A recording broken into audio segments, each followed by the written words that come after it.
बात करते हैं how to handle the class.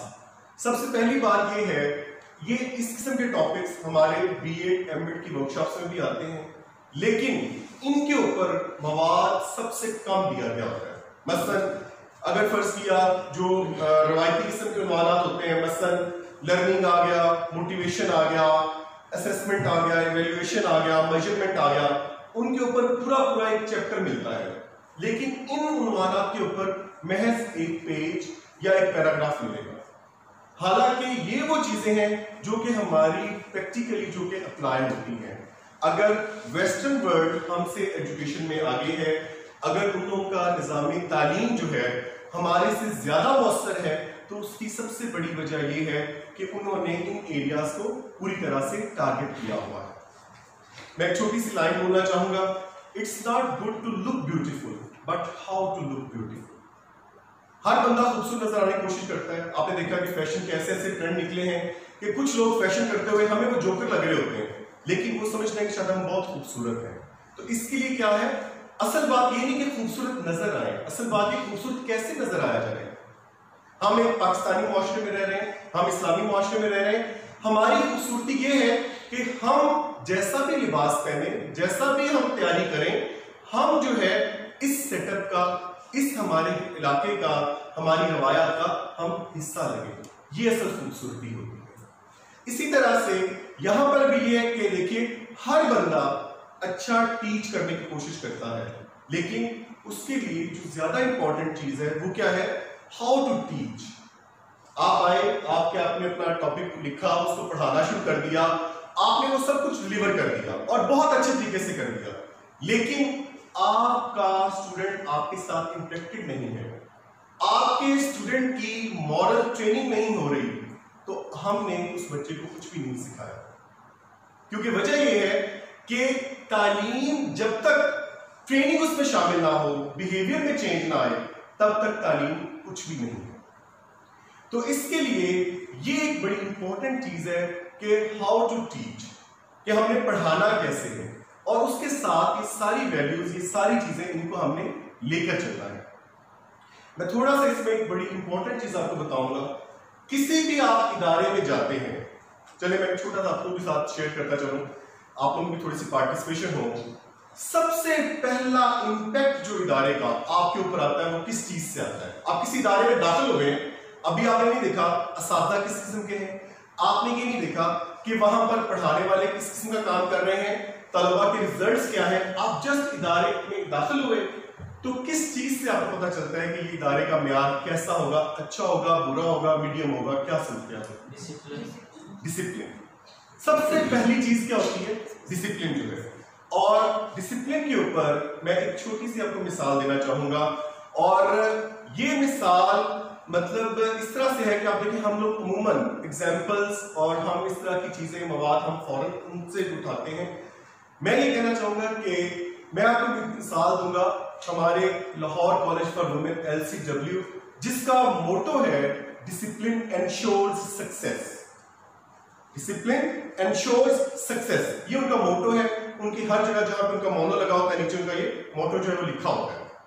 अच्छा, अब हुआ क्या कि LCW तब एफिलिएटेड था पंजाब यूनिवर्सिटी से, और यहाँ सर ने भी, मोहम्मद सैन मट्टू साहब, इन्होंने मास्टर्स किया था GC जो है लाहौर, गवर्नमेंट कॉलेज लाहौर से किया था सर ने, और उस वक्त डेफिनेटली वो एफिलिएटेड होगा, ऑटोनॉमी नहीं उसे मिली थी, उसको तो एफिलिएटेड था पंजाब यूनिवर्सिटी से।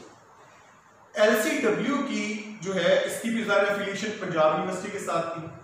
इन्होंने पहली बार जब MSc उन्होंने बॉटनी की जो क्लास है उसको स्टार्ट किया, तो क्या हुआ कि उन्होंने जो है पहली बार क्लास स्टार्ट हो रही थी, स्टाफ ने, नया स्टाफ था, इतनी लगन के साथ काम किया, और एक सब्जेक्ट जो था उनका, जो सब्जेक्ट था बायोकेमिस्ट्री का, वो उनकी प्रिंसिपल उस वक्त वो केमिस्ट्री की थी, उन्होंने पढ़ाया। जब रिजल्ट आया तो टॉप 10 में से 7 पोजीशंस उनकी थी। ये होता है किस तरह से, देखिए, कि डिसिप्लिन की वजह से। और उनका और बाकी इदारों में अगर फर्क नजर आता था तो वो डिसिप्लिन का था। एक तो वो यूनिफॉर्म वाला इदारा था, तो उसके साथ साथ क्या है, क्योंकि सारी चीजें जो है इसको भी मद्देनजर रखा जाता है। तो डिसिप्लिन जो है, इसे हम किसी तौर भी नजरअंदाज नहीं कर सकते। उसके बाद हम जब क्लास में आते हैं तो ये जो हमारी चीज है कि how to handle the class. Class में जब हम आ गए, सबसे पहले नंबर पर क्या आता है? टीचर आता है। अब एक चीज में रख लीजिएगा, जब आप टीचर हैं तो आप उस वक्त सारे जो लेवल्स, सारे आपकी जो पोजीशंस हैं उनसे आप निकल आए और आप टीचर हैं सिर्फ। अब टीचर्स वाली कैरेक्टरिस्टिक्स होनी चाहिए। आप लोग इसमें से शायद कुछ इख्तिलाफ भी कर सकते हैं, लेकिन जाहिर बात है, एक मेरा एक्सपीरियंस, एक मेरा जो निचोड़ है वो ये है, टीचर जब क्लास में है उसके पास उसका कोई जो है वो उस वक्त फिरका नहीं होना चाहिए। जब वो क्लास में मौजूद है, क्लास में वो आ गया, उस वक्त उसके लिए क्या जरूरी है कि अगर फर्ज किया आप कोई इस्लामी बात करते हैं, इस तरह की बात, तो वो बातें जो जिस पर सब मुत्फिक हैं वो बात करनी चाहिए।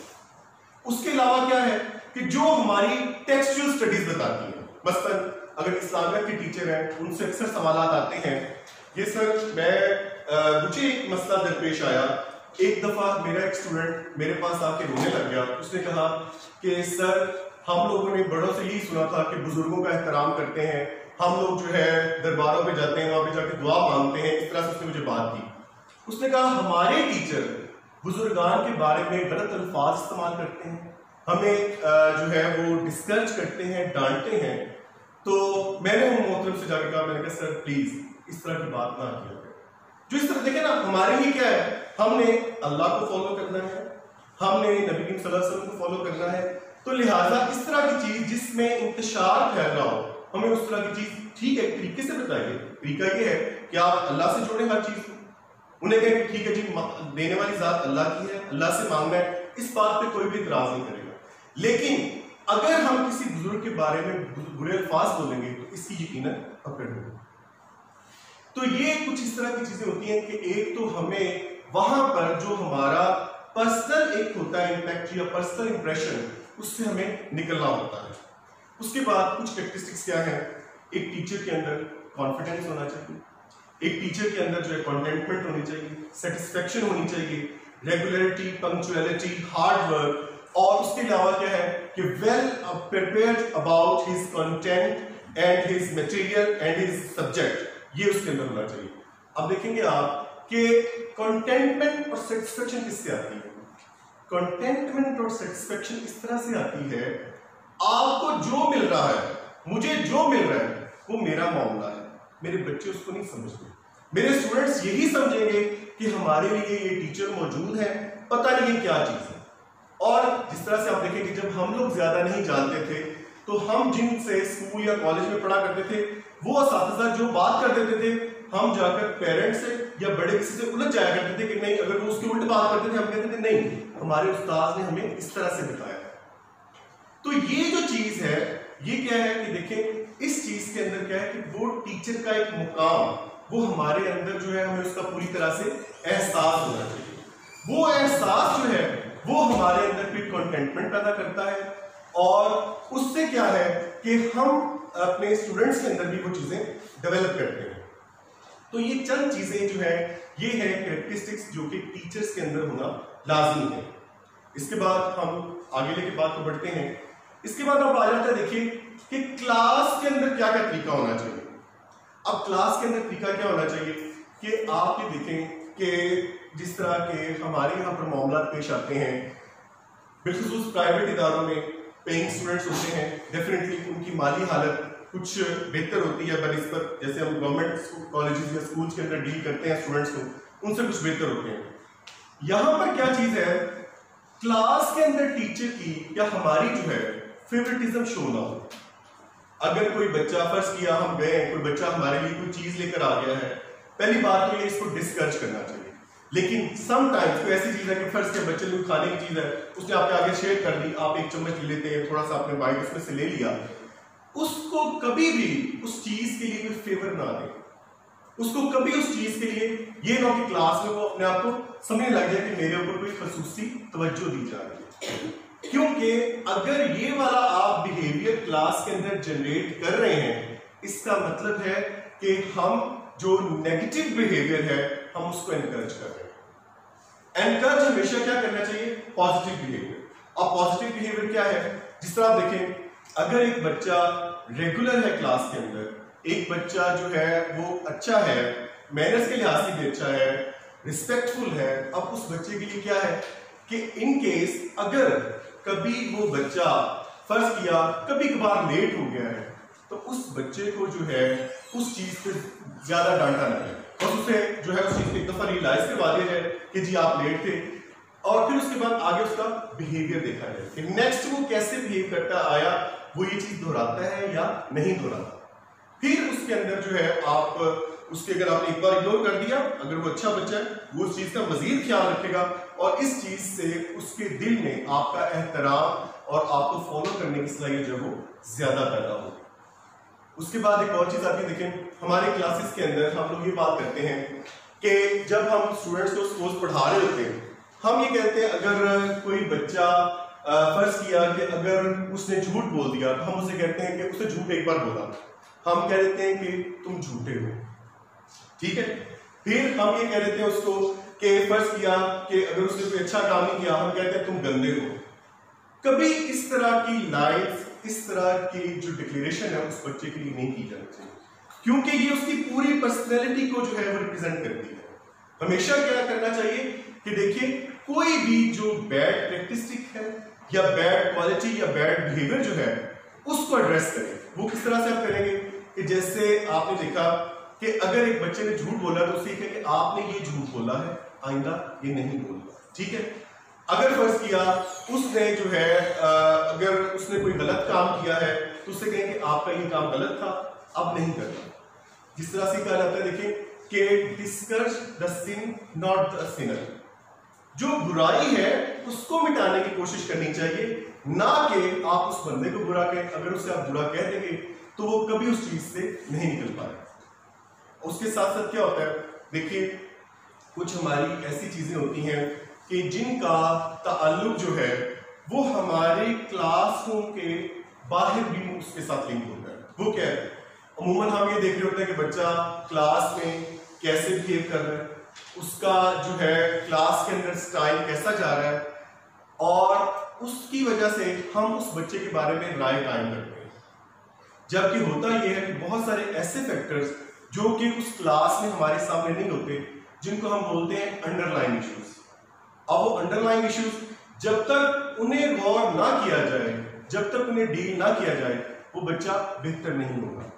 अब अंडरलाइन इश्यूज क्या होते हैं, किसी बच्चे का आप देखिए कि उसका जो है फाइनेंशियल प्रॉब्लम हो सकता है, किसी बच्चे का प्रॉब्लम फैमिली के लिहाज से हो सकता है। आपने देखा कि हम लोग जो है हमारे अंदर बहुत सारी ऐसी वैल्यूज हैं कि जो कि हमें सिखाई जाती हैं या पढ़ा दी जाती हैं, लेकिन उन पर अमल नजर नहीं आता। मसलन आप ये देखिए कि अगर हम बात करते हैं स्कूल पाकिस्तान के, हम नजरिया की बात करते हैं, नजरिया पाकिस्तान की बात करते हैं, मैं जब भी स्टूडेंट्स को पढ़ाता हूँ मैं उन्हें कहता हूँ जी कि इसमें एक अहम पहलू जो है वो है मुसावात का या इक्वालिटी का। लेकिन आप मुझे ये बताइए कि हमें अमलन कहीं इक्वालिटी नजर आती है? हमें अदल बताया जाएगा हजरत उमर फारूक रजी अल्लाह अन्हु उनका, लेकिन हम देखते क्या है, हमें दिखाया ये पढ़ाया ये जाएगा कि जी मालिक निमत अगर आता है तो वो भी जो उसमें सारे शामिल हुए वो भी बराबर तकसीम होता है। लेकिन हमारे यहाँ पर क्या होता है कि जो हमारे जनरल्स होते हैं उनको बहुत बड़ी बड़ी जमीनें, बहुत बड़ी बड़ी जो है ना जागीरें उनको अलॉट कर दी जाती हैं। ये सारी चीजें अब क्या है, अमलन वो चीजें नजर नहीं हमें आती। इसी तरह से हम लोग क्या है कि हम लोग जिन घरों में रहते हैं, जिस फैमिली का हम फर्द हैं, वहां पर भी इसी किस्म के मसाइल हैं। मसलन क्या कि वहां भी ये है, अमल हमें कुछ और दिखाया जाता है। हमारे सामने बड़े झूठ बोलेंगे, लेकिन जब बच्चा झूठ बोलेगा, हमारा स्टूडेंट बोले तो उसको डांट दिया जाता है। बड़े गालियां देंगे, जब बच्चा गाली देगा तो उसे डांट दिया जाता है। मेरी अब तक टीचिंग और अब तक इस मुआशरे के फर्द के तौर पर मैंने ये निचोड़ निकाला है कि बच्चा कभी गलत नहीं है, हम उसकी बुनियाद में वो चीजें खुद डाल रहे होते हैं। अब जाहिर बात है जब हमारे पास वो बच्चे कॉलेज लेवल पर आते हैं, उनके अंदर बहुत सारी इस किस्म की खराबियां होती हैं, बहुत सारे इस किस्म के मामलात होते हैं। हमें उस चीज को भी मद्देनजर रखना चाहिए और उस बच्चे की कुछ हद तक जो ट्रेनिंग है वो हम कर सकते हैं।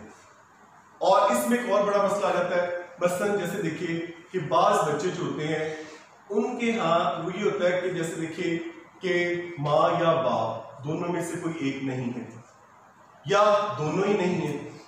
अब इसके लिए ये है देखिए कि माँ या बाप, मेरा ख्याल है कि बल्कि ख्याल के यकीन है कि दुनिया में जो सबसे बड़ा रिश्ता है आपके साथ मुखलिस, वो माँ और बाप का है।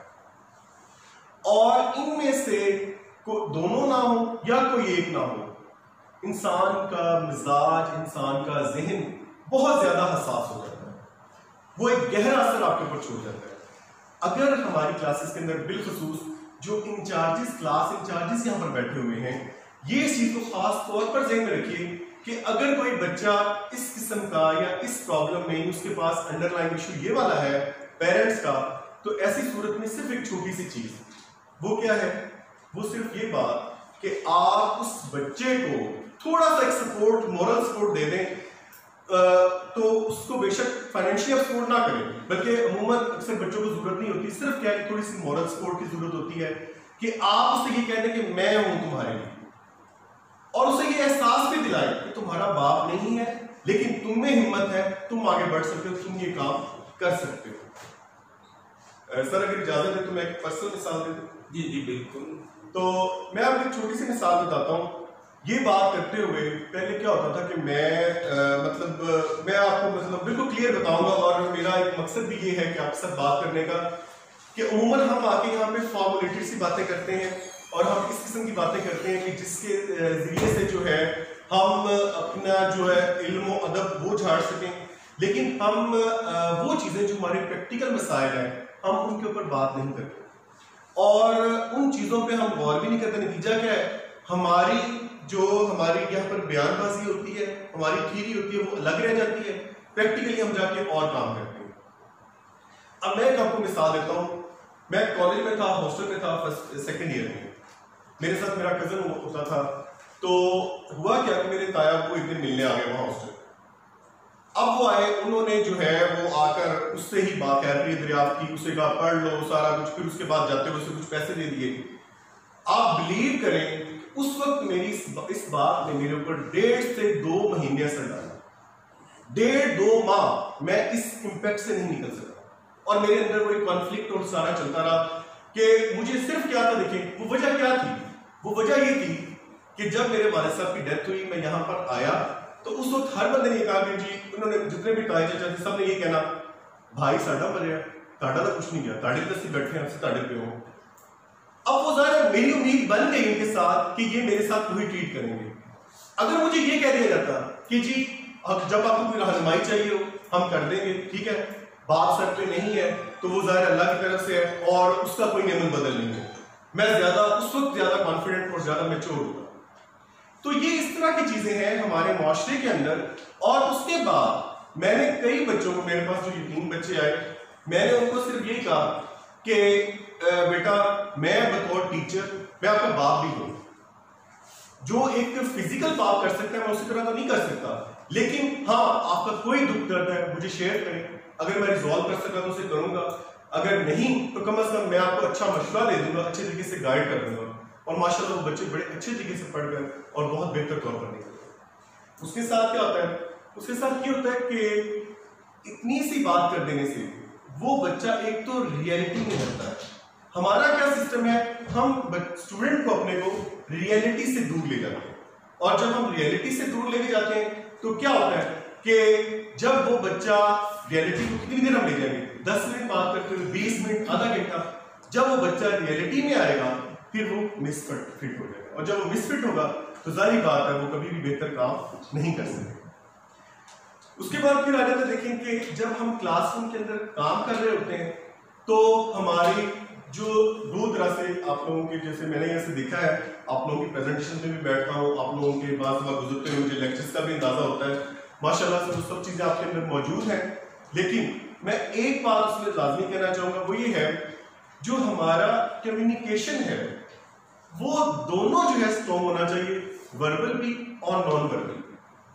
वर्बल और नॉन वर्बल इस तरह से देखिए कि फर्ज किया कि अगर मैं बात कर रहा हूं, जो मैं बात आप तक पहुंचाना चाह रहा हूं, मेरे अल्फाज में वो होनी चाहिए, लेकिन उसके साथ साथ क्या है, मेरे पूरे बॉडी जेस्चर्स जो हैं वो भी उस चीज को रिप्रेजेंट करें।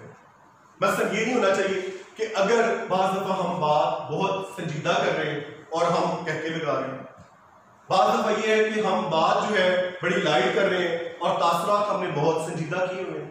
इससे क्या होता है, हमारा इंप्रेशन जो है वो लूज हो जाता है और उसके साथ साथ क्या होता है कि इस तरह से फिर हमारी क्लास के अंदर क्या है, एक हमारा गैप पड़ना शुरू होता है। हमेशा ये चीज है कि जो चीज कन्वे करनी है, जिस तरह का मैसेज दे रहे हैं, वही एक्सप्रेशंस आपके होने चाहिए।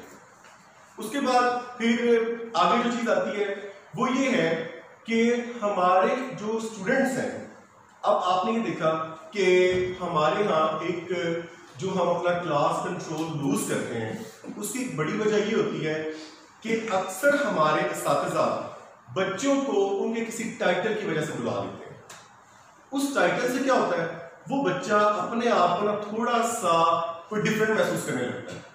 जो एक मेरी ऑब्जर्वेशन है, या जिस तरह से आप देखें कि जो मैंने मुख्तलिफ जो एजुकेशनिस्ट उनकी जो तहरीरें पढ़ी, तो उसमें ये आता है कि हमेशा बच्चे को उसके फर्स्ट नेम से बुलाएं। अहमद, सलमा, शकील, इस तरह से जो भी उसका नाम है ना वो मुखातब कीजिए। उसकी कास्ट या उसके फादर का कोई होता वो ना लगे।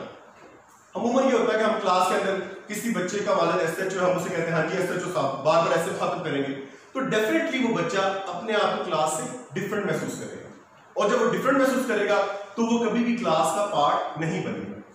जब वो क्लास का पार्ट नहीं बनेगा तो क्या होगा, हमारी क्लास जो है वो ग्रुप्स में तकसीम हो जाएगी, वो डिस्क्रिमिनेशन का शिकार हो जाएगी। और इसके लिए आप देखें कि एक जो है एक माहिर कानून, उनका एक छोटा सा एक है वो उनका मुकाला जो उन्होंने कहा था कि अगर उन्होंने कहा था कि अगर 100 हम भेड़े ले लें वो ज्यादा पुरसकून रहती हैं बनिस्बत 100 इंसानों के, जब तक के उनके अंदर एक सोच, एक जो है मकसद ना हो। अब जैसे आप देखें, आप सब बैठे हुए सुन रहे हैं अगर मुझे, तो उसके पीछे क्या बात है, उसके पीछे ये बात है हम एक मकसद के तहत करते हैं। हमारा मकसद है बतौर टीचर अपनी इस्लाह, हमारा मकसद ये है कि हम अपने क्लास जो है उसको बेहतर करें, हम अपनी क्लास का जो है वो कंट्रोल बेहतर करें। तो इस मकसद की वजह से हम इकट्ठे बैठे हुए, और यही चीज हमारे यहाँ जो है वो बेहतर तौर पर हमें क्लास में भी, अगर हम सब पूरी क्लास में यूनाइटेड लेकर चलते हैं, इकट्ठा लेकर चलते हैं, तो क्या होता है कि हमारी क्लास का आउटपुट जो है वो बेहतर रहता है। एक और चीज आ गई, वो देखें जो ऑब्जर्व की गई, वो ये है कि अमूमन ये होता है कि सपोज रिवीजन करवाई जा रही है। अब रिवीजन में क्या कर दिया जाता है, रिवीजन में ये कर दिया जाता है कि टीचर ने ये खुद बैठ के बच्चों से कहा कि रिवाइज करते हैं। अब क्या है, टीचर स्टूडेंट इंटरेक्शन खत्म हो गया, अब आपकी क्लास ही रहेगी। अब वो बच्चे जो है जिस तरह जिस बच्चे का भी दिल चाहेगा वो उस तरह से बिहेव करता रहेगा।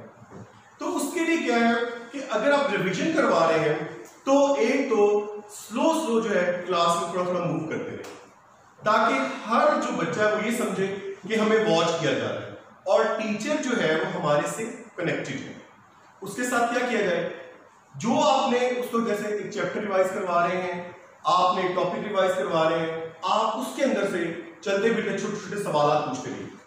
बस अगर एक चैप्टर है तो आपने कहा जी कि चलें आप स्टार्ट करें, तो उसके बाद आप कह दीजिए कि मैं राउंड करते रहे, साथ ही गए, कोई चीज अगर पूछनी है समझ नहीं है तब समझ लें, और 5-7 मिनट बाद आप ही गए कि जी अब मैं जो है ये पूछने, मतलब इसमें से पूछूंगा कुछ सवाल।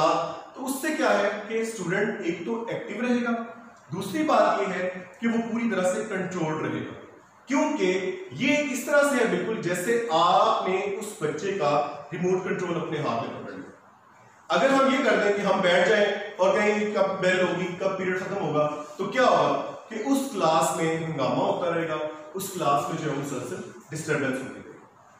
अब उसके बाद अगली बात क्या है, वो ये है देखिए कि आपने एक लफ्ज सुना होगा रोल मॉडल। एक टीचर को हमेशा रोल मॉडल होना चाहिए, और उसके बाद क्या है कि वही जो मॉडल है उसका जो बिहेवियर जो है, जो वो एक्सपेक्ट करता है अपने स्टूडेंट से, उसकी तरफ उसे लेके आना चाहिए अपने स्टूडेंट्स को। मसलन अगर आप बच्चों को ये चाहते हैं कि वो रेगुलर हो, तो आपको खुद भी रेगुलर होना होगा। अगर आप ये चाहते हैं कि वो पंक्चुअल हो तो आप भी पंक्चुअल होंगे। आप ये देखिए कि अगर फर्ज किया हमने एक टेस्ट रखना है, हमने कहा जी हम फलां डेट को ये टेस्ट लेंगे, हमने उसी डेट को वो टेस्ट दे दिया और फिर टाइम दिया कि फलां दिन रिटर्न होगा, नतीजा क्या होगा? बच्चे उस टीचर के उस टेस्ट को और उसके रिजल्ट को ज्यादा सीरियस लेना शुरू करेंगे। हाँ, कभी कभार हो जाती है फ्लक्चुएशन, ये यहाँ तक भी है कि जो हमारे मतलब देखेंगे कि जितने भी वेस्टर्न कंट्रीज है वहां पर भी जो वो वीकली प्लानिंग करते हैं या फोर्टनाइटली या उनकी मंथली प्लानिंग होती हैं, उसके अंदर उन्होंने 2-3 दिन की गुंजाइश रखी होती है, क्योंकि कोई भी सडन हैपनिंग हो जाती है। जैसे आप देखिए कि अब ये जो पैंडेमिक है कोविड-19, आपने देखा कि इसकी वजह से हमारा पूरा सिस्टम चेंज हो गया, हमारा पूरा जो सिस्टम है, हमारा पूरा जो स्टाइल है वो बदल के रह गया। तो इस तरह के हालात आते हैं, बाज़ दफा मौसम की वजह से कोई छुट्टी होती है, वो एक एक्सेप्शनल चीज है, लेकिन असल चीज क्या है कि हमें जो है वो कमिटेड होना चाहिए अपने काम के साथ, अपने प्रोफेशन के साथ और उसके साथ डेफिनेटली अपने स्टूडेंट और इंस्टीट्यूशन के साथ। अब उसके बाद अगली बात क्या आती है? एक चीज आपने सुनी होगी कि देखिए कि जो जिस तरह से आपने देखा कि घुड़सवार या पुराने लोग बात करते हैं, वो ये है कि अगर आप एक अड़ियल घोड़ा लेते हैं, अगर उसे आप प्रॉपर टेम कर जाते हैं, सही तरह सुधा जाते हैं, बेहतरीन सवारी बन जाता है। और इस तरह की जो चीज, और पुराने जो लोग होते थे अगर वो कोई जानवर खरीदा करते थे तो इस पहलू को ज़हन में रखते थे। बेसिकली क्या है, केमिस्ट्री वाले बहुत बेहतर जानते हैं कि हमारी कायनात के अंदर जो आपने देखा कि हर चीज जो है वो स्टेबिलिटी ढूंढती है, जिसके पास की एक्स्ट्रा एनर्जी है वो उस एनर्जी को रिलीज करता है और स्टेबिलिटी की तरफ आता है। ऐसे ही बिल्कुल आप ये देखिए कि जो हमारे स्टूडेंट्स जो ज्यादा शरारती होते हैं, जो ज्यादा तंग करने वाले होते हैं, बेसिकली क्या है, उनके अंदर कोई क्वालिटी, उनके अंदर एनर्जी एक्स्ट्रा और एक्सेप्शनल होती है। अब क्या है, एक टीचर को ये चाहिए कि उसे मोल्ड करे काम की तरफ, उसकी उस एनर्जी को इस तरफ ले। अब उसके लिए क्या होता है? उसके लिए ये है कि एक पॉलिसी जो है वो ये तैयार की जाती है कि अमूमन ऐसे स्टूडेंट्स को कोई ना कोई ड्यूटी दे दी जाती है, बस क्लास डिसिप्लिन की ड्यूटी दे दी, ठीक है। जैसे सर आप क्या करते हैं कि जी जो इस तरह के स्टूडेंट्स होते हैं उनको प्रॉक्टर बना दें, उनको जो है वो प्रॉक्टर का बैज लगा दें, तो वो फिर बहुत ज्यादा जो है उनको एक सेटिस्फेक्शन हो जाती है, उनको अपनी एनर्जी कंज्यूम करने का एक जो है प्रॉपर डायमेंशन मिल जाती है। तो क्या होता है कि वो काम फिर बेहतर करने लग जाता है। और एक और चीज सुनिएगा कि वो बच्चा जिसको घर से अच्छा माहौल मिला हुआ है, जो बच्चा मेहनती है, जो बच्चा पढ़ने वाला है, जब वो आपसे अच्छा स्कोर लेके जाता है, किसी अच्छी पोजीशन पे पहुंचता है, वो आपको उतना याद नहीं रखता जितना एक बिगड़ा हुआ बच्चा, अगर आपने उसकी इस्लाह की, वो जहां भी जाएगा वो हमेशा जाकर कहेगा कि जी मुझे इरफान साहब ने ये सिखाया, मुझे मुबशिर साहब ने ये सिखाया, ठीक है, मुझे जनाब फलां सर फलां मैडम ने जो है मुझे ये मेरे अंदर जो है एबिलिटी डेवलप की। और मैं ऐसे कई स्टूडेंट से मिला हूं जो कि इवन आपके यहाँ पे कॉलेज, यहाँ के असातिज़ा का नाम लेते हैं कि जी फलां उस्ताद ने मेरी जिंदगी की डायमेंशन जो है वो बदल दी। तो इससे क्या होता है कि सिर्फ क्या है कि ऐसे बच्चे को थोड़ी सी एसोसिएशन चाहिए होती है। और वो एसोसिएशन क्या है कि आप अगर एक क्लास पढ़ा रहे हैं, मैंने आपके कॉलेज में पढ़ाकर देखा, एक चीज मुझे बताइएगा, चलें फिर मैं आपसे थोड़ा सा इंटरेक्ट करवाता हूँ, क्योंकि कुछ लोगों की मुझे पार्टिसिपेशन थोड़ा सा कम महसूस हो रही है, मतलब उनकी जो ऑब्जर्वेशन और उनकी जो लिसनिंग उसके हवाले से।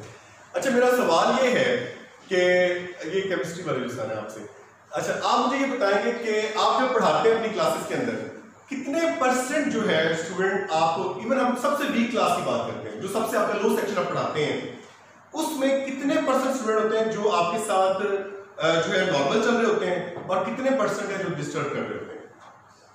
सर अगर हम अच्छी क्लासेस की तरफ देखेंगे, मतलब जो स्टूडेंट पढ़ने वाले हैं वो तो ऑलमोस्ट तकरीबन सारे ही सुन रहे हो जी। जो थोड़ी सी वीक क्लासेस होती है, मैं वीक की बात कर रहा हूँ, वीक क्लासेस होती हैं उसमें मतलब कोई 2-3 स्टूडेंट ऐसे लाजमी होंगे जो तंग कर रहे हैं। अच्छा, उससे परसेंट में ले तो कितने परसेंट बनते हैं? परसेंटेज कह दे कि 22% स्टूडेंट 20% बनते हैं, ठीक है।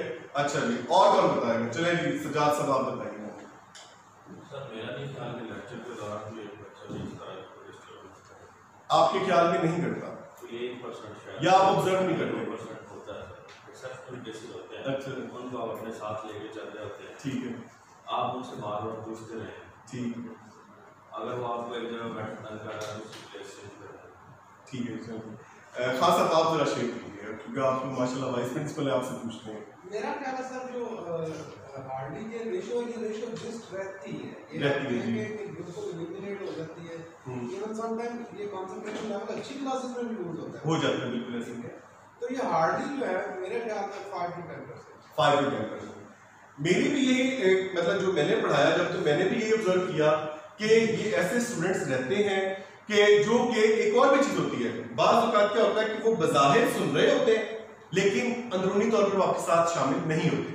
जब हम उन्हें कोई क्वेश्चन पुट करते हैं, कोई उन्हें इंटरेक्ट करते हैं, तो उस वक्त अंदाजा क्लियर हो जाता है कि ये बच्चा क्लास में मौजूद इस वक्त नहीं था। कोई शरारत कर दी, किसी को छेड़छाड़ी कर दी, एक्सप्रेशन दे दिए एक दूसरे के साथ, उससे अंदाजा हो जाता है कि ये बच्चे क्लास में प्रॉपर मौजूद नहीं है, ये आपस में इनका कोई ना कोई बातचीत ऐसा कुछ चल रहा होता है। ये रेशियो जो है 10% बताएगी, 20% बताएगी, ठीक है। चले हम मैक्सिमम मान लेते हैं 30% का, और 30% आप देखिए कि एक क्लास में जितनी आपके पास स्ट्रेंथ होती है वो 5, 7, 8 तक नंबर बन जाता है। उन बच्चों को आप डायरी पे एक नाम नोट कर लें उनका, उनको आप जब जब मौका मिले अलग अलग थोड़ा सा टाइम देके 5, 7 मिनट, 10 मिनट उनके साथ थोड़ी सी काउंसलिंग कीजिए, उनसे थोड़ी थोड़ी बात करें, उनको थोड़ा सा अप्रिशिएट भी करें कि आपने ये स्लाइड अच्छी है लेकिन आपका ये काम वीक है। लेकिन एक और बात, हमारे यहाँ जब हम हवा में फायर करते हैं तो उसका क्या होता है कि वो टारगेट किस कोई भी नहीं बनता और उससे हम नाकाम हो जाते हैं। आपने एक चीज देखी होगी कि अगर प्रिंसिपल साहब बुलाकर सबको कह रहे हो कि जी काम नहीं कर रहे, मेहनत नहीं कर रहे, कोई बंदा उस पर गौर नहीं कर रहा हो, क्योंकि वजह यह है कि वो किसी एक को मुखातब ही नहीं किया जाता।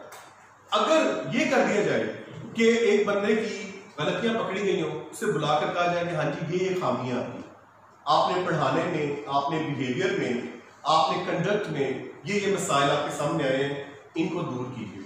अब क्या है, वो बंदा इस्लाह की तरफ भी राग़िब होगा और उसके साथ साथ क्या है कि वो बंदा जो है उस चीज को फॉलो भी ज्यादा बेहतर करेगा। यही स्टाइल है हमारी क्लासेस के अंदर। जिस बच्चे की आप जब कोई गलती पकड़ेंगे, और उसके लिए क्या है कि आपको थोड़ा सा विजिलेंट होना पड़ता है, और बिलखुसूस आप देखिए माशाल्लाह जितना ज्यादा आपका स्टाफ है और जिस हद तक आप एनर्जेटिक लोग हैं, मैं जब यहाँ मैंने क्लास पढ़ाई तो मैंने कई बार ऑब्जर्व किया कि बच्चे कभी कायदे चौपट्टे पर रुके होते थे, कभी ये पुल पर रुके होते थे, तो मैंने क्या करना कि मैंने गुजरते हुए रुक कर उन्हें पूछना कि क्या वजह, फिर उन्हें वहां से डिस्पर्स करना। क्योंकि वजह ये कि हमारी तरबियत ये नहीं है, और ये नहीं कि जब मैं पढ़ा रहा हूँ या नहीं, वैसे भी मैं गुजरूँ ना कभी, क्योंकि आपकी कॉलेज की यूनिफॉर्म होती है और मुझे इस कॉलेज अगर रोड से मैं गुजरूँ पार्क बाईपास से, तो डेफिनेटली वो क्योंकि आपका इदारा है और तादाद भी माशाल्लाह इसकी काफ़ी है, तो मुझे इस वाले बच्चों का वो नजर आते हैं। एक दफ़ा कायदा चौक में बैठे थे, मैंने वहाँ रुक कर और उन्हें भी रोका, और उसके बाद प्रिंसिपल साहब को कॉल की कि सर आपके बच्चे यहाँ खड़े हुए पता करवाइए। क्योंकि वजह यह है हमारी कौम जो है या हमारा मुआशरा ये इस हद तक जहालत का जो है, ये इस हद तक जहालत का शिकार है कि कभी नहीं देखते कि इसमें टीचर का क्या रोल है या इदारे का क्या रोल है। अब एक बच्चा आया ही नहीं, बाहर ही रुक गया है, तो उसमें कसूर इदारे का क्यों? लेकिन बतौर असातिज़ा ये हमारे ऊपर जो है एक ऐसी जिम्मेदारी है कि यहां से हमें पता चलता है कि हमारी मॉरल ट्रेनिंग क्या है और हम किस किस्म की मॉरल ट्रेनिंग कर रहे हैं। हमारा बच्चा जो हमारे से लिंक्ड है कहीं भी है, वो हमारी जिम्मेदारी है। बल्कि मैं तो ये कहूंगा कि मुआशरे में कहीं भी अगर हम चूंकि असातिज़ा हैं, अगर बच्चे कोई भी ऐसी चीज कर रहे हैं तो उन्हें कह दें तरीके से, जरा प्यार से। अमूमन बच्चे मान लेते हैं, मैं वैसे अक्सर जगहों पर जाऊँ ना तो मैं ऐसा कुछ अगर देखूं तो मैं कह देता हूँ। तो ये भी एक आपकी जिम्मेदारी बनती है कि जिससे आपके इदारे का जो है गुड फेम जो है वो प्रमोट हो। तो उसमें खास तौर पे जैसे देखिएगा, क्योंकि बच्चियों में तो ये नहीं होता मसला, ये वुमन बॉयज में है जो बाइक्स वगैरह पे आते हैं, इस तरह की चीज करते हैं, तो ये चीज भी बहुत जरूरी है। अच्छा, उसके बाद जो है हम अगली चीज की तरफ आ जाते हैं, वो ये है कि आप देखें कि हमारे जो है जिस सेटअप में हम रहते हैं, अमूमन ये करते हैं असातिज़ा कि बच्चों को कोई ना कोई ज़ाती काम असाइन कर देते हैं। तो कोशिश ये करनी चाहिए कि ऐसी चीज़ भी ना की जाए, क्योंकि इससे क्या होता है कि वो बच्चा जो है वो फिर आपको ममनून कर लेता है, और उसके बाद क्या है कि वो राइट समझता है कि आपके साथ जो है इस तरह वो अपनी फेवर ले, या आपके साथ जो है वो किसी हद तक भी जो है आपके इस लिंक को जो है वो मिस यूज करे। और उसके साथ साथ ये है एक बहुत ही इंपॉर्टेंट चीज, वो ये है कि अपने स्टूडेंट के साथ फाइनेंशियल जो ट्रांजैक्शंस है उनमें कमी ना पड़े। ये एक ऐसी चीज है कि जिससे हमारे जो है ना सिर्फ वो बच्चे, क्योंकि आपको पता है कि ये बच्चे खुद तो अर्निंग नहीं कर रहे होते, डेफिनेटली उन्होंने पेरेंट्स वगैरह से करना होता है, तो पेरेंट्स की नजर में भी हम नीचे जरा हो जाए। और मैंने कई साथी को अपने सामने देखा है इस मामले में उनको डिग्रेड होते हैं। तो ये लाजमी करें कि इस चीज से निकलिए। अगर कोई करता है, मतलब नहीं आपने यकीनन ऐसी चीजें नहीं होंगी, लेकिन ये वो एक चीजें हैं कि हम बात कर रहे हैं, देखिए कि हाउ वी शुड बी, हमें कैसा होना चाहिए उस लिहाज से हम बात कर रहे हैं, तो उसमें ये चीज भी जो है हमारे अंदर नहीं होनी चाहिए। फिर एक और बात वो ये है कि स्टूडेंट्स के साथ उनसे छोटी छोटी कमिटमेंट्स लेनी चाहिए। अब कमिटमेंट्स किस तरह से हैं, क्योंकि जब एक स्टूडेंट हमारा अमूमन जब कोई वो खुद बात करता है ना, तो वो अमूमन उसका पास रखता है। 12 बिगड़े हुए बच्चे भी होते हैं, लेकिन जैसे हमने पहले डिस्कस कर लिया कि ऐसी एग्जांपल्स बहुत कम हैं, वो बहुत कम स्टूडेंट होते हैं, वो एक्सेप्शनल केसेस होते हैं, उनको फिर उस तरह से डील किया जाता है। लेकिन अब वो कमिटमेंट क्या है, मसलन आप क्लास को पढ़ा रहे हैं, आप ये करें कि स्टूडेंट्स जो आपके डिस्टर्ब करते हैं, जो काम बेहतर नहीं करते, उनको 2-3 दिन काम उनकी मर्जी का दें, जितना वो काम लेना चाहे, जितना वो काम लेना है। उसके बाद उनसे जो है वो बताएं कि जी कल आपने इतना तैयार कर देना है, उससे अगले दिन इतना देना है। आप ये देखेंगे कि जब वो बच्चा कमिटमेंट करेगा, फिर उसके बाद क्या है, वो कमिटमेंट पूरी भी करेगा, और जब वो कमिटमेंट पूरी करेगा तो उसके बाद क्या, देखें एक स्टूडेंट ने चाहे आपके पास 4 लाइन से तैयार करके आपको दे दी कमिटमेंट की बात पे, उसके बाद क्या है वो टॉपिक्स भी पूरी करना शुरू करते हैं। मेन क्या होता है कि बच्चे को लर्निंग की तरफ ना, हमारे जो अक्सर स्टूडेंट्स होते हैं वो लर्निंग की तरफ आते ही नहीं, उनके बिहेवियर में ये चेंज आ ही नहीं रही होती, और वो जाके अक्सर ऐसे स्टूडेंट होते हैं कि जो इसका खासतौर पे वीक सेक्शन है, वो जाके किताबें खोलती नहीं। और उसके साथ साथ एक बड़ी इंपॉर्टेंट और एक बहुत जो एक सॉलिड पॉइंट है वो ये है कि हम जिस जगह पर आज बैठे हैं, हम में से कोई नहीं प्लान करके आता कि हमने क्या करना। आप देखिए कि यहाँ पर जो है मसलन जिस तरह देखें हमारे पास जो है आपके जैसे अक्सर देखा है इदारों के अंदर, वहाँ पर ये है कि वेटरनरी डॉक्टर्स बायोलॉजी के बहुत अच्छे टीचर हैं, फार्मासिस्ट बायोलॉजी के बहुत अच्छे टीचर हैं, इंजीनियर्स जो है वो मैथ और फिजिक्स के बहुत अच्छे टीचर हैं। तो इस तरह की बहुत सारी ऐसी चीजें चल रही होती हैं कि जो कि हमारी डायमेंशन और होती है, हम डायमेंशन और की तरफ जा रहे होते हैं। लेकिन ये तो वो लोग हैं जो पढ़ गए, जो आगे बढ़ गए।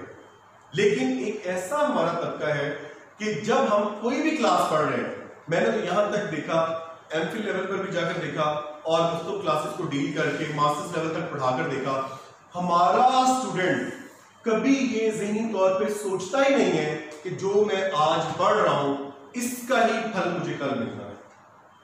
आपने देखा कि अब जितनी भी आगे जॉब्स हैं उसके का जो है वो बेस भी हमारी एकेडमिक्स के ऊपर है।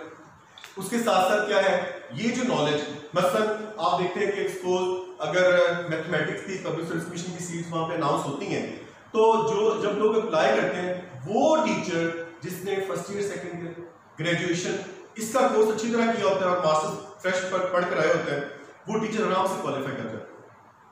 मेरे एक दोस्त थे, उन्होंने बताया कि उन्होंने बीएससी का मैथ जो है वो कहते मैंने उसमें अच्छी तरह ग्रिप की थी, उस वजह से मेरा टेस्ट क्लियर हुआ, मेरा इंटरव्यू होगा, उनकी सिलेक्शन होगा। तो क्या वजह देखिए, उन्होंने जब पढ़ा रहे थे तब क्लियर किया। जब हम पढ़ रहे होते हैं हमारे ज़हन में ऐसी बात ही नहीं होती कि यही तालीम हमारी आगे जाकर काम आए। हम उसको सिर्फ ये करते हैं कि टाइम पास करने की कोशिश करते हैं। और इसमें ऐसा भी है कि आप ही में से जो बच्चे हमारे पास आते हैं इधर कॉलेज में बीएड के लिए या एमएड के लिए वर्कशॉप्स करने, तो मैंने ये देखा है कि अगर उनको हम ये कह देना कि जी आप 12 दिन ही ना आए, तो वह भी ठीक है, हम नहीं आते, हमारी हाजिरियां हो जाए, हमें कोई मसला नहीं। तो आप ये देखिए ना कि जब इस तरह की हम सोच रखेंगे, और उसमें से मैंने ऐसे लोग भी देखे कि जिन्होंने असाइनमेंट्स खुद लिखी, जिन्होंने वर्कशॉप्स खुद अटेंड की और प्रॉपर पेपर्स दिए सही तरह तैयारी करके, उनकी जैसे ही वो डिग्री कंप्लीट हुई उसके बाद उन्हें अप्लाई किया, वो 17 और 18 स्केल में सिलेक्ट हो, वहीं से हमारे पास पड़े हुए स्टूडेंट। तो ये चीज है कि हमारा स्टूडेंट जो है वो वेल अवेयर ही नहीं है ना एजुकेशन से ना उसके मुस्तकबिल से। तो इस तरह की जो चीज है ये भी बच्चों को जो है वो उसको आगे ही देनी चाहिए ताकि बच्चे जो है उस चीज को सीखें और उसको फिर आगे लेकर बढ़ें। ठीक है, अब अगर साथ साथ आप लोगों के कोई क्वेश्चंस हैं, कोई आप चीजें मिलाते हैं तो मैं वो भी कर सकता हूँ ताकि उसके ऊपर भी थोड़ी सी बात हो जाए। मेरे ज़हन में जितने पॉइंट्स थे मैंने उसको डिस्कस किया, अगर कोई रह गए तो इंशाल्लाह फिर भी डिस्कस किए जाएंगे। तो आप भी जो है कोई सवाल पूछना चाहें या जो प्रॉब्लम आप फेस करते हैं अपने जहन के मुताबिक, या हमारे पास माशाल्लाह माहिरीन बैठे हैं, हम उनसे भी राय ले सकते हैं। आप लोग क्वेश्चन पूछना चाहें तो पूछ सकते हैं। जी जी, जैसे यहाँ पे आपने क्वेश्चन पूछा सर ने बताया कि क्लास कंट्रोल के बारे में जो बच्चे डिस्टर्बेंस कर रहे होते हैं जी, उसमें रेशियो यहाँ है लेकिन थोड़ी है। अगर आप बड़े शहरों में जाएँ तो ये रेशियो बढ़ती है जी, क्लास में क्लास वेरी भी करती है। ये 2007 की बात है, मैं जब पंजाब लाहौर में था, इंजीनियरिंग का सेक्शन E18 E21 मेरे पास गर्ल्स के सेक्शन जी जी, तो आप ये समझें कि मोर देन 70% स्टूडेंट्स एंजॉयमेंट के लिए आए हैं। ठीक है, वो जी फैक्टर्स हैं, पैरामीटर्स पे हाँ जी। एजुकेशन को गौर करना चाहिए। अब आप ये देखें कि जो स्टूडेंट हैं वहाँ पार्ट 1 में और टीचर्स होते हैं, पार्ट 2 में और जी, क्योंकि 20,000 स्टूडेंट्स हैं और 1,000 टीचर्स हैं। केमिस्ट्री डिपार्टमेंट में उस वक्त 100 टीचर्स, और ये जो है वो इससे बड़ा कमरा हो तो मीटिंग होगी। तो अब क्लास में टीचर अगर मौजूद हैं जितना भी स्टूडेंट, तो वो लोग क्योंकि जैसे आपने कहा कि पेइंग फाइनेंशियल पोजीशन ज़रा बेहतर होती है बच्चों की, जो पंजाब कॉलेज में पढ़ रहे हैं, मेरे कॉलेज में जो प्राइवेट सेक्टर जहाँ भी पढ़ रहे हैं कुछ बेहतर पोजीशन जी, तो वो टीचर्स को यानी वो शाम को कह रहे हैं हम घर भी पढ़ लेंगे और मॉर्निंग में इंजॉय कर रहे हैं जी, मोबाइल फोन से सबके पास, और इवन के स्लोगन्स हैं कि टीचर आ रहा है तब नारे लग रहे हैं उनके नाम के, और जब वो जा रहा है तब नारे लग रहे हैं। और मैंने ऐसे टीचर जो मैं वहाँ देख रहा हूँ स्टाफ रूम बैठे हैं, टीचर आ रहे हैं पसीने से शुरू क्योंकि वहाँ रहना ही मुश्किल है। क्लास में 40 मिनट गुजारना वो जुए जैसे जंग करके आए जी। तो अब आप सवाल पूछ रहे हैं, जवाब दे रहे हैं। मैं आपसे मैं क्वेश्चन मेरा ये है सर कि देखिए ये सिटी वेरी करता है, अगर जहाँ पर रेशियो बहुत ज्यादा है, अब वैसी सूरत हाल है, देन हमें क्या करना? ठीक है, बताता हूँ। अच्छा जी, एक तो ये बात है कि आपको पता है कि जैसे ये सेक्टर जो है ना, बेसिकली ये एजुकेशन का बिजनेस सेक्टर है। तो जिन लोगों को वहाँ पे अगर ऐसा कुछ होता है तो जाहिर बात है कि उन लोगों को ना तो रिजल्ट्स की परवाह होगी ना स्ट्रेंथ की परवाह होगी, और वहाँ पर लोग उस तरह की एक्सपेक्टेशंस नहीं रखते। मतलब जैसे अब GCU लाहौर है, नेट कॉलेज है, लाहौर कॉलेज है, अब वहाँ पर सिस्टम क्या हो गया कि वहाँ जो स्टूडेंट्स पढ़ने आते हैं वहाँ पर काम होना उन्हें पता है, सब एकेडमिक्स को लेकर चलना होता है। तो एक तो वहाँ पर जाहिर बात है जो स्टूडेंट्स हैं डेफिनेटली अगर उनका ज्यादातर मेजोरिटी ऐसी तो उनके पेरेंट्स भी उसी तरह से ही डील करते हैं, उनके पेरेंट्स का मजाज भी वैसा ही होता है। बाकी ये कि हम बात कर रहे हैं कि कैसे टीचर को होना चाहिए मैं तो ये कुछ नहीं होना चाहिए। बस अगर फर्ज किया कि अगर मैं वहां पर मौजूद हूँ या आपका साथी वहां पर मौजूद हूँ तो हम तो मेरा ख्याल ऐसा माहौल नहीं बन रहे।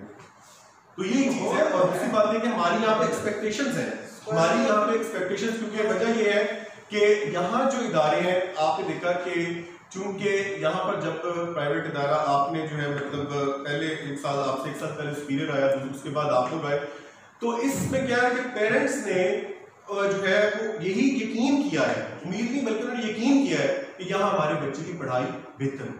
और उस यही वजह है कि हमारे गवर्नमेंट जो इदारे हैं उनमें जो है वो ज्यादा नंबर वाला जो स्टूडेंट है वो हमारे पास नहीं होता, तो इसलिए वो पेरेंट्स ज्यादा तवक्को रखते हैं। ऊपर से ये है कि एक जिस तरह से आपने देखा है कि यहाँ अगर आप देखिए कि बाकी इदारों की जो एक जंग लगी हुई है या एक दौड़ है सर्वाइवल की या एक कंपटीशन है, ये ज़ाहिर वहां पर नहीं होगा क्योंकि वहां पर ब्रांड नेम्स हैं, लोग ऑटोमेटिकली वहां आते हैं।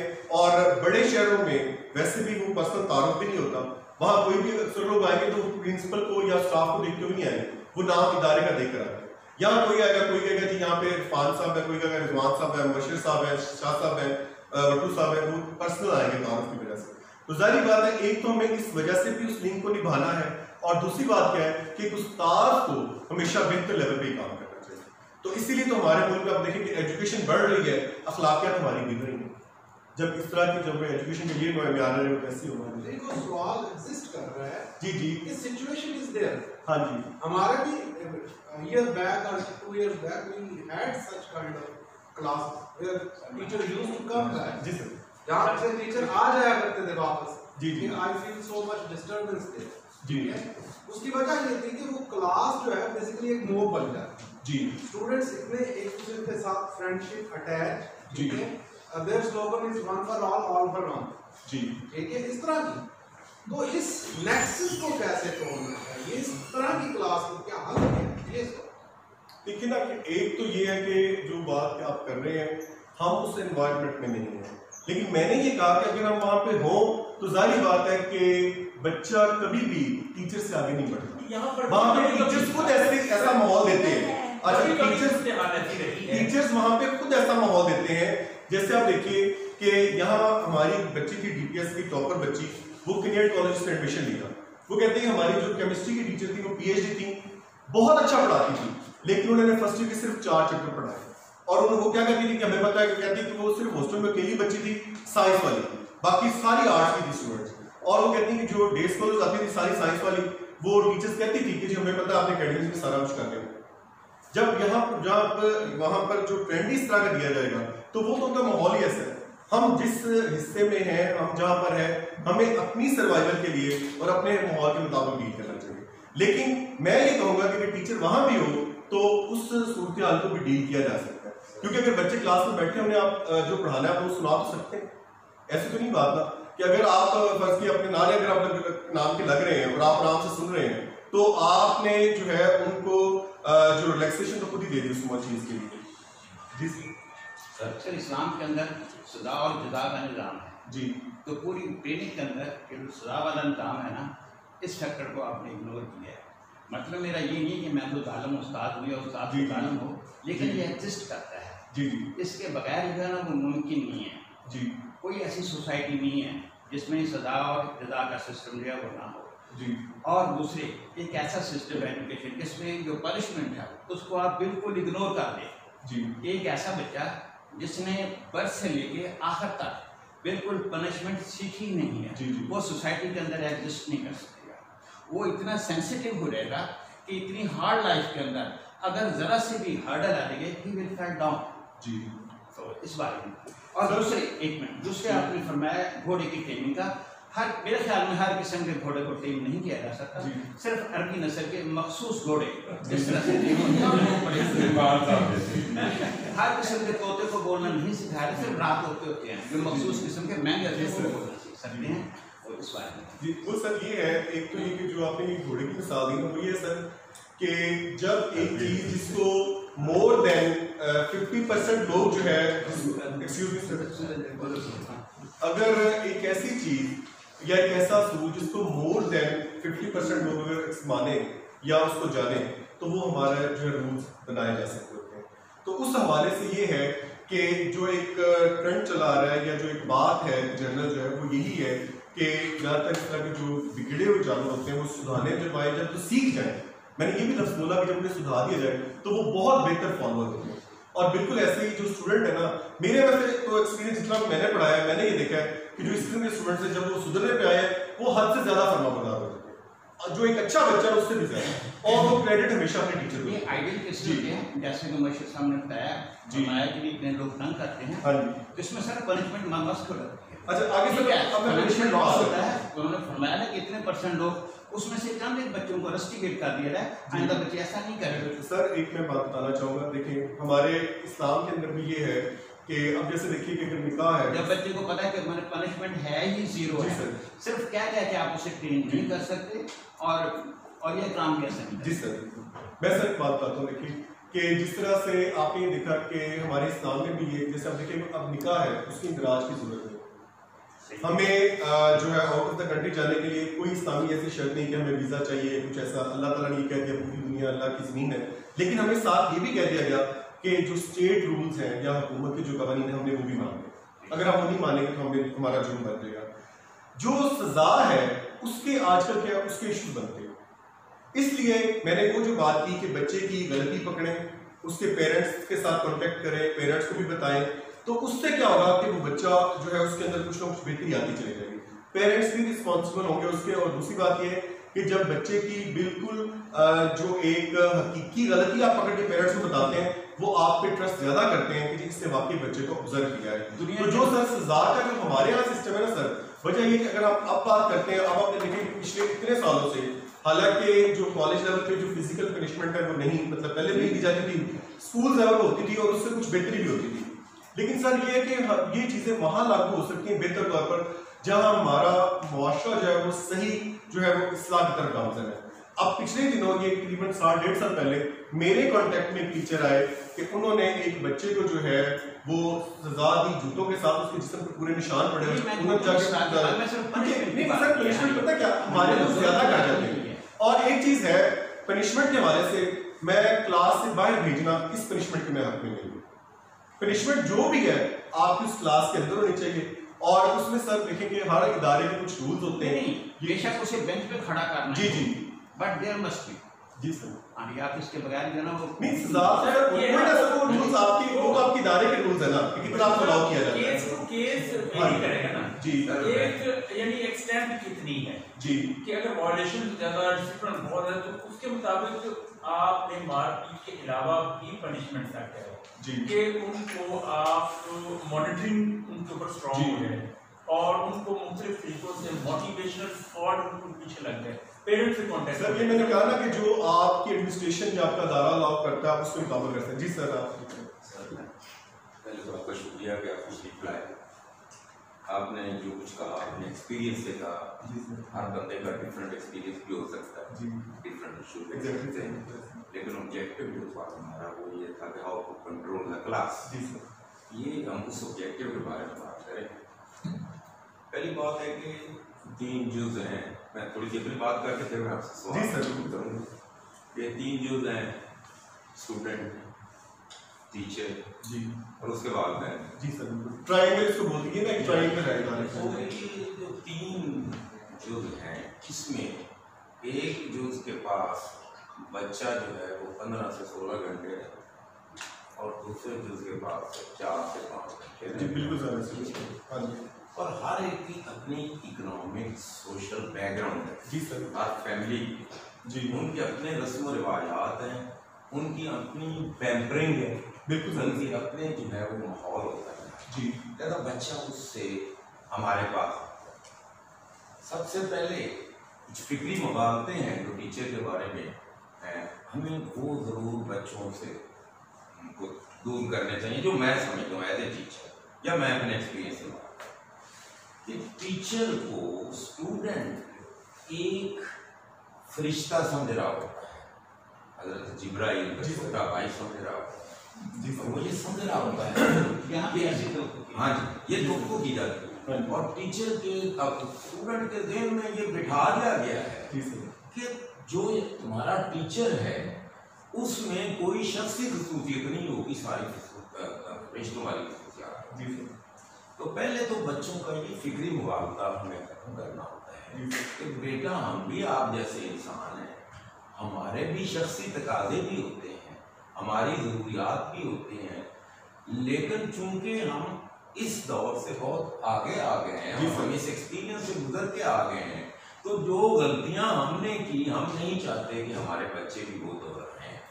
तो ये जो नसीहत है इसमें हम उनके अंदर से होके निकले हैं कि हम भी आपकी तरह निकल के आए हैं और ये आपको समझा रहे हैं। जी जी, और हमने इस गलती से बहुत से नुकसान उठाए हैं। मैं नहीं चाहता मेरे ये बच्चे जो है, मेरी आने वाली बिल्कुल नस्ल जो है, ये मेरी जो पौध है ये भी नुकसान है, तो बच्चा आपसे कनेक्टेड हो जाता है, जी आपकी बात वहां असर रखती है, ठीक है। नंबर 2, जो प्रॉब्लम क्रिएट करते हैं क्लास के अंदर मेनली 2 तरह के स्टूडेंट्स, एक तो वो होते हैं जिनको सेटिस्फेक्शन नहीं हो रही हमारी टीचिंग, जब हम टीच कर रहे होते हैं तो अपने आप को पूरी तरह हम डिलीवर नहीं कर रहे होते, ज्यादा उनका ज़हन इधर उधर चला जाता है और वो आपस में की गल जी ठीक है मैंने, यानी इस तरह वो बच्चों के ग्रुप बन जाते हैं, तो वो दोस्ती उनकी होती है ना, मैट्रिक से आगे आगे वो इकट्ठे बैठे होते हैं। एक बच्चा 2, 3, 4 बच्चों को डिस्टर्ब भी साथ कर रहा है, अपने साथ होता है, एक के लिए होता है। और दूसरा एक इंसानी फितरत है जिसको हम भूल जाते हैं जी, वो इंसानी फितरत है कि मैं पंजाब कॉलेज में हूँ तो मेरी ख्वाहिश है कि मैं पहचाना जाऊँ कि I am a teacher, I am a professor. ये जो पहचान की ख्वाहिश ये स्टूडेंट्स के अंदर होती है कि टीचर हमें रिकॉग्नाइज करे, दे वांट रिकॉग्निशन, बिल्कुल सर। और टीचर रिकॉग्नाइज कर रहा होता है किसको, ये 95% लेने वाला बच्चा, बिल्कुल सर, ये 96% लेने वाला बच्चा, लिहाजा वो उसको रिकॉग्नाइज कर रहा होता है, लिहाजा वो समझता है कि मैं जो हूँ इग्नोर हो रहा हूँ क्लास में, लिहाजा वो अपनी इंपॉर्टेंस शो करने के लिए बाय हुक और crook, by a good method और अ बैड मेथड जी, वो अपने आप की रिकॉग्निशन कराता है। अब स्टूडेंट को अगर हम डिस्क्रिमिनेशन के अंदर ना लें और हर बच्चे को इक्वली इम्पोर्टेंट समझे जी, और अगर कोई बच्चा छोटी सी शरारत करता है, शरारत करना इस्लाह वाली मान तो होता है, ऐसे हम ये तो ना एक्सपेक्ट करें कि वो कोई अरस्तु साहब बैठे हैं, ये तो होता है बच्चा कोई शरारत करता है बच्चा, तो मेरी तो आदत है कि मैं, और दूसरे हंस लेते हैं, तो मैं क्लास में अक्सर कहता हूँ मेरी 4 आंखें हैं और 4 कान है, मुझे पता चल जाता है, और मेरे पीछे भी यहाँ आंखें मुझे पता चल जाता है, लिहाजा मैं जब वो कोई शरारत करता है हंसी आती है जी, थोड़ी सी आवाज इस तरह, तो मैं कहता हूँ यार जो आपने इनसे बात की मेरे से भी शेयर करें, मैं भी महसूस हो सकूँ, लाजमी आपने अच्छी बात की होगी तो आप मेरे से शेयर कर लेंगे, मैं भी आप में शामिल हो जाऊँ, फ्रेश हो जाऊँ, थोड़ा सा पढ़ा के थक गया हूँ, आप मेरे से शेयर करें। अगर वो शेयर नहीं करता तो मैं फिर वहाँ फौरन कहता हूँ, इसका मतलब है कि आपने मजाक नहीं किया, कोई फक्कड़पन किया जो मुझसे शेयर नहीं कर रहे, तो बेटा डेलिकेट फर्क है फक्कड़पन में, मजाक ये नहीं किया, मैं ऐसी बात करके तो फिर उनको कहता हूँ कि ये क्लास के अंदर आप एक दूसरे के दोस्त नहीं होते, स्टूडेंट बैठे होते हैं और हर बच्चा अपने आप को इंडिपेंडेंट समझे जी, और उसका कनेक्शन टीचर के साथ होना चाहिए जी। आप अपनी दोस्ती में क्यों दूसरों को भी जाया कर रहे, थोड़ी सी ऐसी बात कर रहे, मसला चलता है जी, और कई दफा थप्पड़ भी मारना पड़ जाता है, सर की बात है कि कुछ नहीं क्रिटिकल होते हैं, भेड़ा सीड होता है, तो वो उस सीड को ठीक है। तो मैं इस सारी बात के बाद आपसे ये मेरा एक्सपीरियंस है जो मैंने आपसे क्वेश्चन कि जब मैं लेक्चरशिप में एंटर हुआ and when I was selected as a lecturer, interview बाद में होना, I was selected as a I qualified G public certification, तो अपॉइंटमेंट मेरी बहुत बाद में हुई, तो मैंने किसी फॉरेन ऑथर को नहीं पढ़ा, मैंने अरस्तु को नहीं पढ़ा, तो वो इतना अच्छा टीचर था उसने क्या, मैंने पाकिस्तान के उन असातिज़ा की 2 किताबें पढ़ी, ह्यूमन साइकोलॉजी उर्दू में जी, और एक थी स्टूडेंट साइकोलॉजी जी। जाफर साहब मेरे साथ 1 साल सीनियर थे, पढ़ते थे गवर्नमेंट कॉलेज लाहौर, उनकी लिखी किताब थी, ऐसी कॉलेज में पढ़ाते, तो वो मैंने 2 किताबें, जब मैंने स्टूडेंट साइकोलॉजी पढ़ी तो उसने पूरा डिस्कस किया हुआ था कि तुलबा में कौन कौन से साइकोलॉजिकल मसाइल होते हैं and out of these psychological issues वो क्या क्या प्रॉब्लम उनमें होती है, वो किस तरह फेस करनी पड़ती है। तो क्या आपके ख्याल में टीचर ट्रेनिंग का होना जरूरी है और उसमें स्टूडेंट साइकोलॉजी का पढ़ाना जरूरी है या नहीं है, और अगर ये है तो ये मेरे और आपके पास में नहीं है, तो क्या ये सिस्टम की खराबी नहीं? मैं आके सिस्टम के जी सर।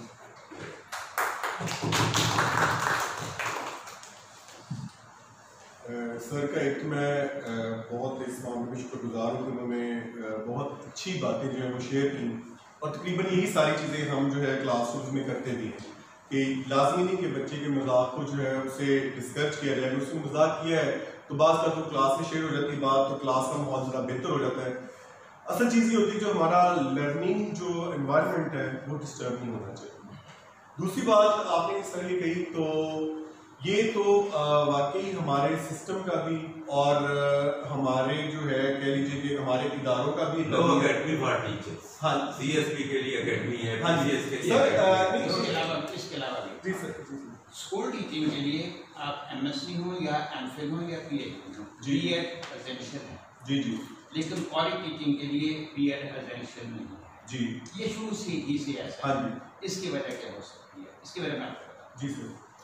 इसलिए कि समय पहले ये जाता था और ऐसा ही था कि जो लोग कॉलेज के अंदर आते हैं वो स्कूल से होके आते हैं जी, वो मॉरली ट्रेन होके आते हैं जी, ये ग्रोन अप होते हैं मैट्रिक के बाद बच्चे जो है ना, ये समझदार, इन्हें खुद ही अपने नफे और नुकसान का पता होता है जी। लिहाजा इसलिए किसी स्टूडेंट साइकोलॉजी या कोई इस किस्म की चीज़ की ज़रूरत नहीं है। ये बस डायरेक्ट कॉलेज के अंदर आए, लेक्चर सुने और चले जाएँ, ये खुद ही पढ़ भी लेंगे, खुद ही सीख भी लेंगे, कुछ इस किस्म का तासुर है। लेकिन अब जो है वो हालात जो है वो चेंज हो गए हैं, इसलिए ये मसला है। आप देखें कि पहले कॉलेज में कोई क्लास में आने को भी नहीं कहता था जी, टीचर क्लास में स्टूडेंट बाहर खड़ा है, बल्कि बच्चा टीचर निकल जाता नहीं था क्लास कहता से, था हाँ अंदर जी, आओ। नहीं टीचर पढ़ना नहीं कहता था अंदर आओ। हम क्लास में अगर टीचर से कभी पूछते थे ना कि सर मैं बाहर जाना, वो कहते थे नहीं, अगर किसी को कोई प्रॉब्लम है ना पीछे से आराम से चले जाए और वापस आके आराम से बैठ जाए, टीचर को पता ही नहीं होना चाहिए कि कैसा। आप लोग ये बात ये भी जानते हैं कि टीचर की कॉलेज में अटेंडेंस ही नहीं थी, ये तो मार जीवन ने रखकर डाला ना। हाँ जी, हाँ जी, वरना और पहले हमने एजुकेशन की कि हम इतने बड़े अफसर हैं, प्रोफेसर, हम क्यों हाजिरी लगाए? हाजिरी तो मास्टर लगाते हैं और उसके बाद क्या कुछ है वो आपको जानते हैं। तो क्योंकि अब हालात जो वो नहीं रहे, अब स्कूल से बच्चे जो कुछ भी ट्रेन होके नहीं आते जी। अब यहाँ पर भी वैसे ही बच्चे हैं जैसा स्कूल में जाते वक्त थे और जैसा जाने से पहले। तो मेरे ख्याल में इसलिए ये मसाले जी जी, बहुत बड़े मसला, इसको सही तरीके से एड्रेस ही नहीं किया गया कि टीचर्स ट्रेनिंग, टीचर्स एकेडमी जी, and teacher student relationship, student psychology, ये पढ़ाया नहीं है। हमारा तो ये हो चुका है ना। आप ये देखिए कि हमारे यहाँ अब जितने भी आपने देखा है कि जो तरक्की याफ्ता ममालिक हैं जो बेहतर काम कर रहे हैं, उनके यहाँ साइकोलॉजी जो है वो उसकी बहुत ज़्यादा मांग है। हमारा तो साइकोलॉजी सब्जेक्ट अब निकलता जा रहा है कॉम्पिटिशन आके, की वजह ये है कि हमारे इदारों में हमारे मुख्तलिफ जो है हमारे शोबे, उनके अंदर इसकी खपत नहीं है, इसका इतलाक नहीं है। और दूसरी एक और बात सर कि बेशक वो स्कूल वाले बच्चों के लिए ट्रेनिंग्स करवाई जाती हैं, लेकिन साइकोलॉजिकल ट्रेंड्स और psychological problems age to age vary होते चले जाते हैं। जैसे जैसे स्टूडेंट्स बड़े होते हैं, माहौल बदलता है, इवन इंसान जब बुढ़ापे में आता है उस वक्त साइकोलॉजिकल और इश्यूज हैं। और आपने देखा होगा कि बाज़ औक़ात जो ज्यादा बूढ़े लोग होते हैं जिनके पास कोई प्रॉपर एक्टिविटी नहीं होती, वो बिल्कुल नॉर्मल जो है वो हरकत करना शुरू कर देते हैं। तो उसकी वजह यह है कि जो उस वक्त उनकी साइकोलॉजिकल नीड्स होती हैं वो पूरी नहीं की जाती। तो ये सर की वाकई बहुत बड़ी बात है। तो ये जो हमने जो डिस्कस किया है कुछ हद तक इसके अंदर, जैसे अब देखिए हमने लर्निंग के हवाले से, बच्चों को डील करने के हवाले से, अंडरलाइन इश्यूज के हवाले से, ये सारी जो चीजें हैं ये इस किस्म की हैं कि जो ये सारी की जो हमारे साइकोलॉजिकल प्रॉब्लम्स नहीं आते, और अगर इनको एड्रेस कर लिया जाए तो बंदे की शख्सियत बहुत बेहतर हो जाती है। और यहाँ पर ये भी है कि आप देखिए कि सर बाज़ औक़ात ऐसे होता है कि हमारा कोई बच्चा, उसकी नेचर ही जरा डिफरेंट है, टीचर्स को कोई पता नहीं होता वो क्या कर रहे होते हैं, वो एक तरह से ही डील कर रहे होते हैं। और रही बात अब स्कूल्स में, अब जो हमारे पास खासतौर पर जो गवर्नमेंट कॉलेज में जो बच्चे गाँव के आते हैं सर, उनकी ट्रेनिंग तो दूर की बात, उन्हें प्रॉपर जो है गुफ्तगू करना नहीं आती। यानी अगर उनसे आप कहें ना कि आधा मिनट उर्दू बोले तो वो पहला सेंटेंस ही उर्दू का नहीं सीखते, और टीचर को वो तुम करके बुलाते हैं। तो पहले तो उन्हें ना हमें कोई मेरा 2 माह लग जाते, तुम आप में बदलते ये सूरत हाल हो जाती है। यहाँ एक टीचर थे, वो थे एमफिल एजुकेशन सर, वो ट्रेनिंग करवा रहे थे, उसकी ना उन्होंने तैयारी करवा रहे थे हेडमास्टर के एग्जाम की। एक बंदा वहां पर आया, आप ये देखिए सर कि वो एमए इस्लामियत था, एमए उर्दू था, उसने हर रिटन एग्जाम क्लियर किया हुआ था, लेक्चरर का भी, एसएस का भी, उर्दू का भी, इस्लामियत का भी और एजुकेशन का, 3 सब्जेक्ट उसका मास्टर्स था। और वो मिडिल स्कूल में जॉब कर रहा था, आजकल वो 16 स्केल में है।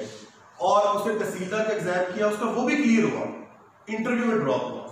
तो उसने क्या किया कि उसने ना उस सेशन के अंदर बैठे हुए, बाई चांस मैं भी तो बैठा हुआ था, तो उसने ना वो टीचर से बात की, उन्होंने कहा कि यार तुम्हारे कितने, उसने बताया मेरा ये एग्जाम क्लियर हुआ, मेरा ये हुआ। तो उन्होंने कहा कि आपका फिर इंटरव्यू क्यों नहीं क्लियर होता? तो आगे से वो बोला इसलिए तो तुम्हारे पास आए। तो वहां जो बैठी थी ना, वो एक टीचर बैठी हुई थी, वो तैयारी की, उन्होंने कहा कि जब तुम्हारा ये तुम आप हो गया ना तो इंटरव्यू तुम्हारा क्लियर हो जाएगा। तो ये इस तरह के बहुत सारे ऐसे मसाइल हैं सर कि जो, और ये लोग ना इसके ऊपर गौर भी नहीं करते। हाँ, ये सर ये मुझे गालियां काट रहा है। हाँ जी किसी और का। और एक और चीज सर के माशाल्लाह से इससे ये जाहिर होता है कि जो आपका फीमेल टीचिंग शो है ना, बहुत ज्यादा जो है सबर वाला है, जो मर्जी के सामने बोल दे, कोई बात ही आगे से करते हैं और चुप करके फॉलो करते हैं। ये ना हो कि बशीर साहब इस चीज से मुतासिर हो गए ना, तो आगे सारे जो ना वो फीमेल ही पॉइंट करते हैं और मेल ऐसा से निकलते चले जाए। और फिर ये कहते हैं कि हमें इनका तीन बोल समझा political जाए। look भी देख रहे हैं, आप इसको यूं भी कह सकते हैं कि accomplished department। जैसे कि बाकी डिपार्टमेंट फीमेल आ रही हैं तो लगता है इधर भी ऐसा हो जाएगा। Thank you thank you very much. Thank you. और आपके एक्सीलेंट, बहुत सी बातें अच्छी मिली।